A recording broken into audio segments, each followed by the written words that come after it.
What's up, y'all? This is Brave, and I am back to review Love and Marriage Huntsville. I wasn't exactly sure how I felt about it, but you know what? Since I watched the episode, let me go ahead and talk about it, okay? Since they are back. So this is season 10, episode 9. Let's go ahead and talk about it. So we start the episode off with Trish. She is training her son in the gym or whatever, and her and Xavier have this conversation. Y'all, I will say this. Trish looks so much better with this ponytail, okay? I said, girl, you should be wearing your hair like this all the time. But nonetheless, back to the conversation. She questions if her son is okay right now. And basically he says that, he just tries to stay out of the way, especially when these full-grown adults are arguing, cussing each other out, and, pissing each other off, okay? He wants no parts of these adult conversations, even though, let's not forget that Trish loves to drag her son into the mess. So he then talks about how, he doesn't want to be sad or depressed because of what they all have going on, because there's been a lot of fighting. Not only has there been issue with his parents, Trish and Marquez, but also Trish has been fighting with Ken. I'm like, well, damn, Trish, you are the common denominator, sis. Now, what stuck out to me was him saying that he appreciated what Ken has done for them, and that he also has told his dad, don't say negative things, blah, blah, blah. The part where he says he appreciates what Ken has done for them, it sounds to me like at the end of the day, yes, he likes Ken, but I feel like on some things he probably agrees with his father. I feel like there are some elements that he agrees with his father, but because he's talking to his mother, who hates his dad, he has to tiptoe. You know what I mean? He has to tiptoe about his feelings.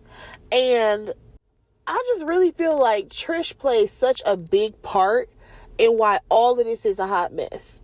I really do feel that way. Because regardless to Ken coming in, he's your man, all of that stuff, he's not your husband. Hell, he's not even your fiance. And since you've gotten with Ken, it sounds like you just kind of let him have free range to say whatever the fuck he wants to say to Marquez. Because honestly, a lot of this conversation that Marquez and Trish was getting into it about should have been handled so long ago that there shouldn't be an issue today with Ken and Marquez, if we want to be honest. But also at the same time, Trish, a lot of this shit you brought on yourself because you never fucking divorced that man. You didn't divorce him. You was playing around with paperwork. That's the first part. Secondly, you say you have all these rules. You don't want him coming into your house, all of that stuff, even though he was helping your child coming to the door because she had a bunch of stuff in her hands. Okay, you could have easily said, hey, I would prefer if you just didn't just come into my house like that. No, you wanted to show out and argue in front of your friend. It's her lack of responsibility, or should I say accountability, that pisses me off about Trish, because she wants to play victim in all situations. Now, in her confessional, she's like, to hear that it affects my son when me and Ken are fighting, that just makes me feel like, we need to have a conversation. And I'm like, first of all, yes, Ken was mentioned, but I feel like that boy is more hurt by the shit that you say about his daddy, okay? I feel like he is definitely more hurt by the things that you have to say about his daddy than what you got to say about Ken, okay? What are we talking about right now? And the fact that in her confessional, she doesn't even want to acknowledge the shit that she's done and argue with Marquez about it. Please no. Marquez definitely has his faults. Absolutely. But I also feel like, Trish, you are not a victim. You have played a huge part in a lot of this, because the way we saw her try to bring Xavier into that conversation, when her and Marquez was going back and forth, that first time when that friend was there, that let me know everything that I needed to know. Okay? Marquez could be an asshole and all the things, but for her to try to get that child involved is crazy to me. So, more than that, y'all, we gonna slide on over to the Fletchers, okay? So, is updating Chris on the drama of the Destiny saga trying to date two god brothers. Okay? Now, Nell is trying to tell Chris how, Destiny, she wants to date Twan. Chris is sitting there in disbelief. He's like, what the hell is this? So then Nell goes on to say, well, even though she had an issue with it, Lance then gave his blessing. So then Chris is even looking at her sideways like, what do you mean gave a blessing? A blessing for what? Like, this is all some bullshit.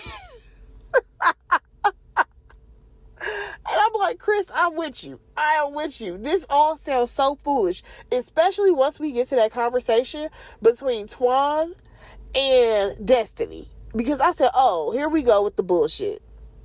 So at this point, Nell thinks that Lance feels guilty because he had a baby on her.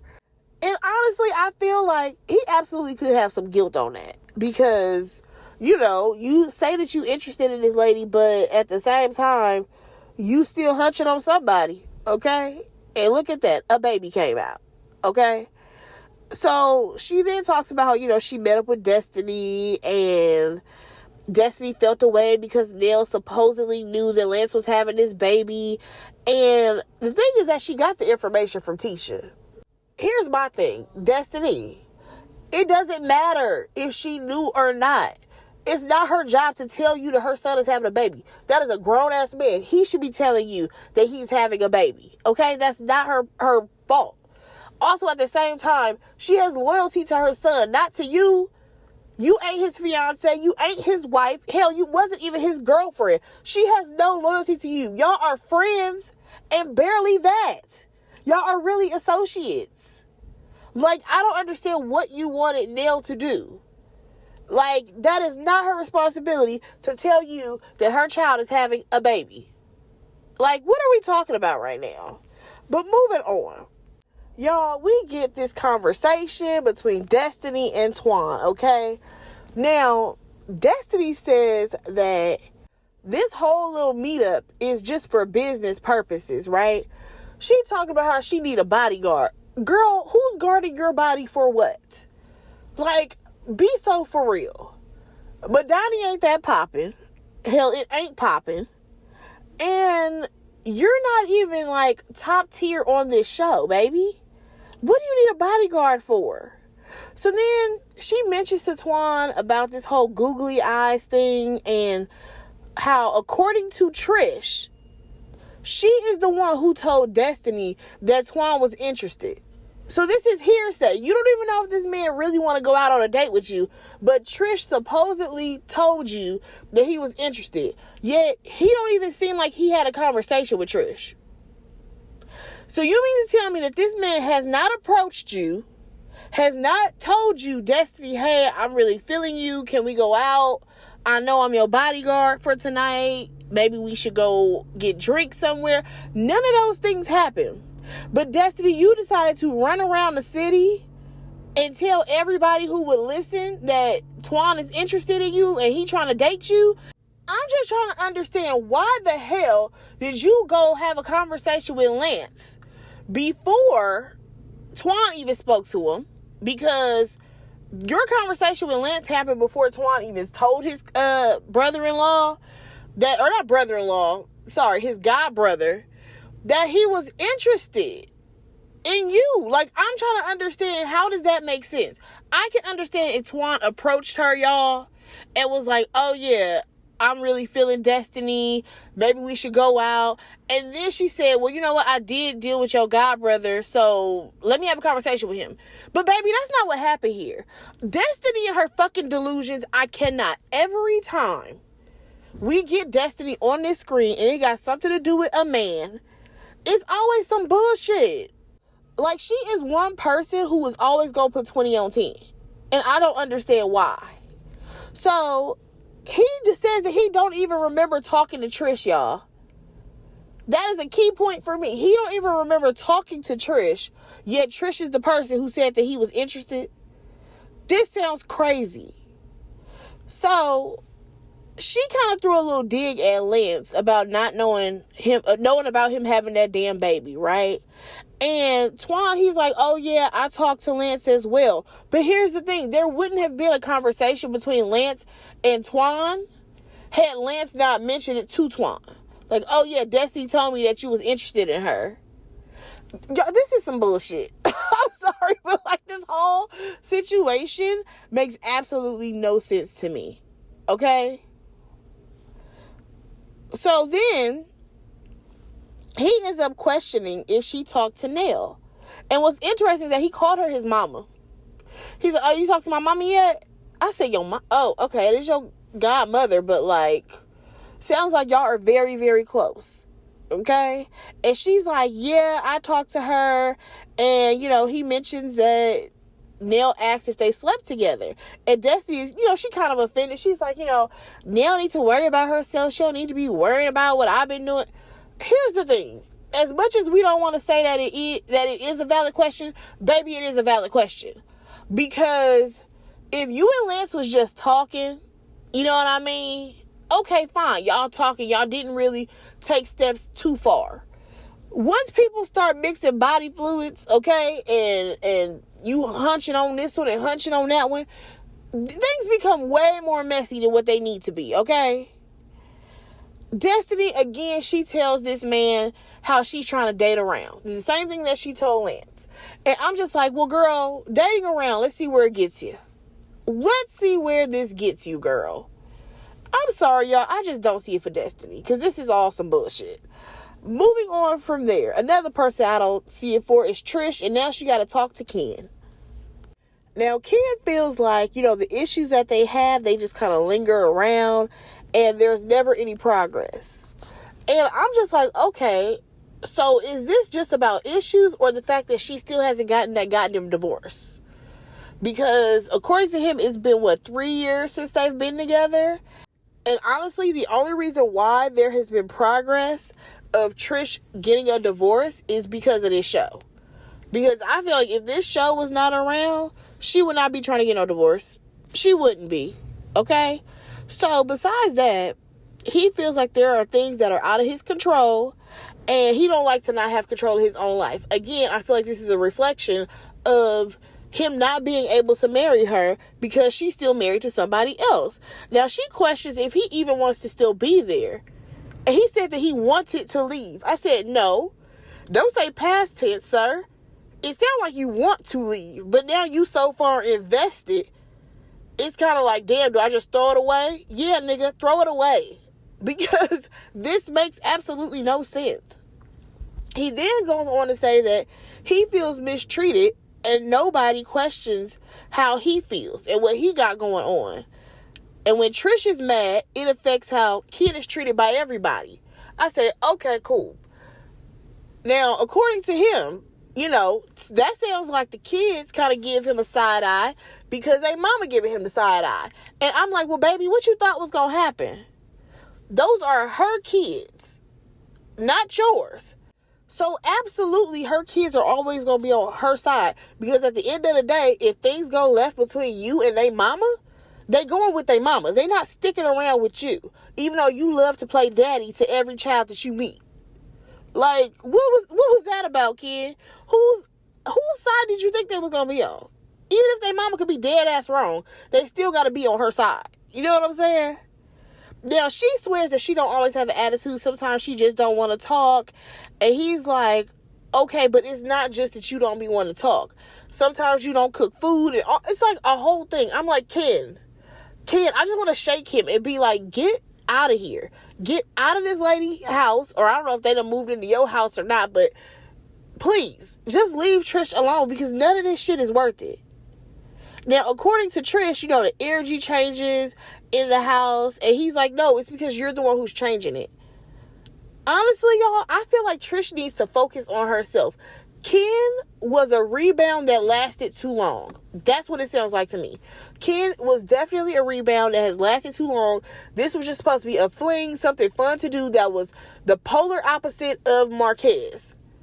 But baby, this has gone on way too long. Y'all need to separate. It ain't good for either one of y'all. And honestly, I feel like, Trish, go focus on yourself. Find out who Trish is outside of being a girl in a relationship.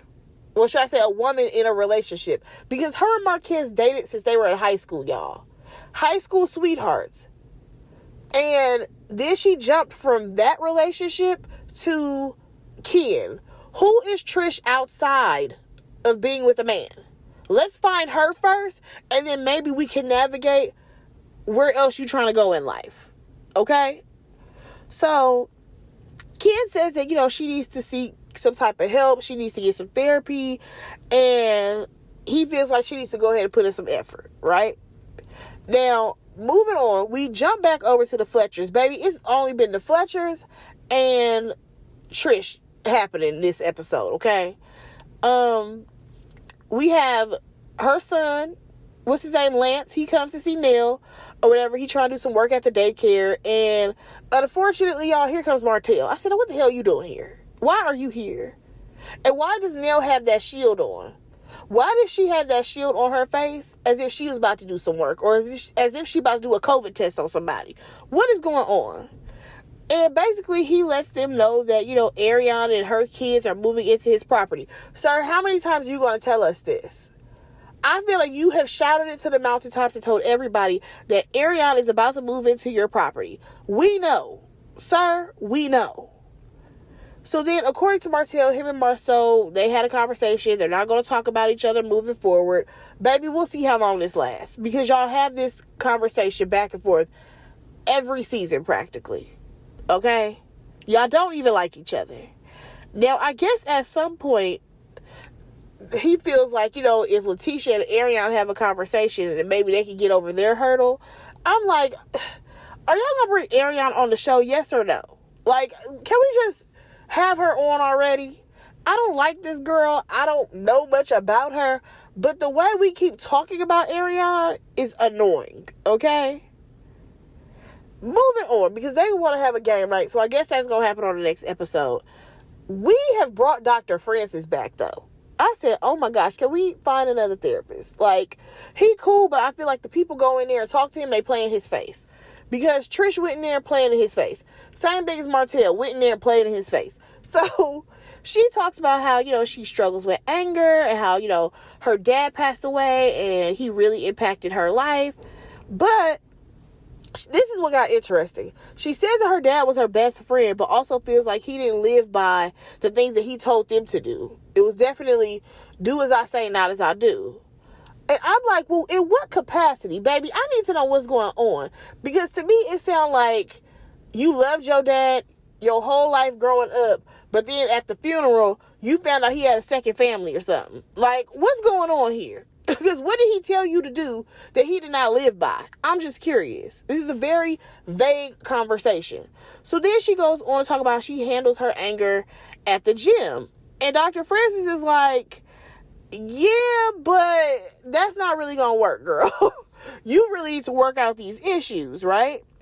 And they start talking about, like, he was using, like, gym references so that way she could understand some of the things that he was talking about, which I appreciated.